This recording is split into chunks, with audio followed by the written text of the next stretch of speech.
4 Palestinians have been killed by Israeli fire and dozens more wounded, along with an Israeli officer, in clashes across the West Bank and near Gaza's border. Protests in response to Donald Trump's announcement, which departed from decades of U.S. policy that the fate of Jerusalem should be decided through negotiations, have yet to relent across various Arab and Muslim countries in the region.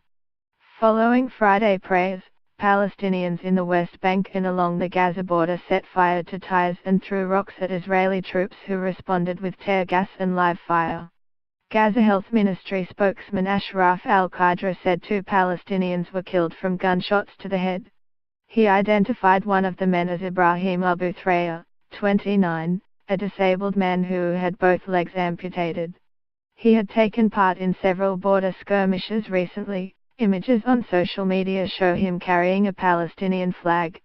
Another 82 Palestinians were injured in clashes in several locations along Gaza's border with Israel, at least 5 of whom were seriously wounded, he said.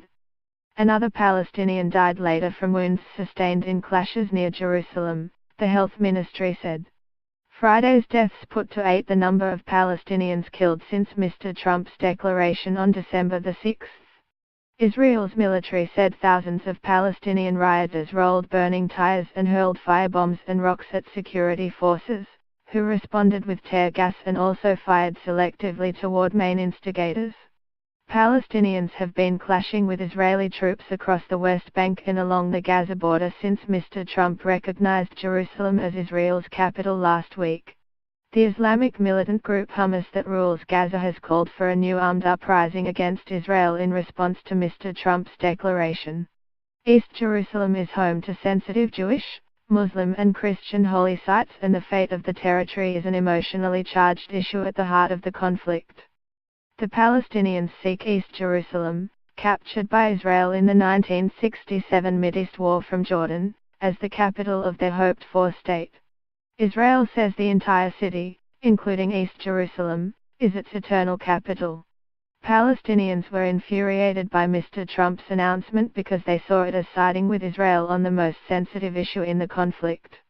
Palestinian President Mahmoud Abbas said Mr. Trump's move disqualified the U.S. from continuing in its role as the traditional mediator of peace talks. Mr. Trump said his decision merely recognized the reality that Jerusalem already serves as Israel's capital and is not meant to prejudge the final borders of the city. U.S. Vice President Mike Pence, however, was forced to delay a trip to the Middle East amid the outcry over Mr. Trump's decision. Aides to Mr. Abbas said the Palestinian president would not meet with Mr. Pence, who is now scheduled to arrive in Israel from Egypt on Wednesday. Mr. Abbas had originally planned to host Mr. Pence, a devout Christian, in the biblical West Bank town of Bethlehem. White House officials also said Mr. Pence had no plans to visit the contested city's Church of the Holy Sepulchre, the site where Christians believe Jesus was crucified and resurrected.